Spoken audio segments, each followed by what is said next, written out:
The Tokay Land Trust Board is proud to announce the TLTB Tenant Mobile App, enabling real-time access for TLTB tenants to check your tenant information and lease details, your pending lease applications with the board and its current status, your rent reassessment case along with your annual rental amount, your list of leases for tenants with multiple leases, your lease statements along with your financial transactions. You can make payment via M-Paisa or through the online internet banking, and also receive notifications through the messages feature.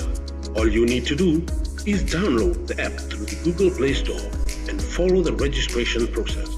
TLTB Tenant Mobile App, meeting the expectations of our stakeholders.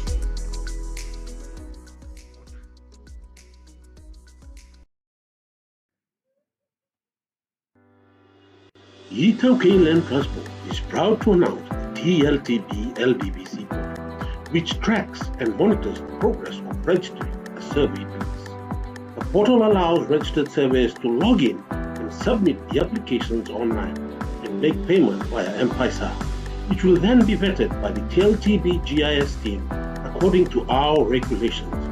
Once approved, the surveyors can conduct their survey and upload all relevant information back in the portal, which will be further vetted by the TLTB GIS team. The portal has the ability to connect with other stakeholders such as the Director Town Country and Planning, the Surveyor General, and the Ministry of Environment. TLTB LDBC portal, meeting the expectations of our stakeholders.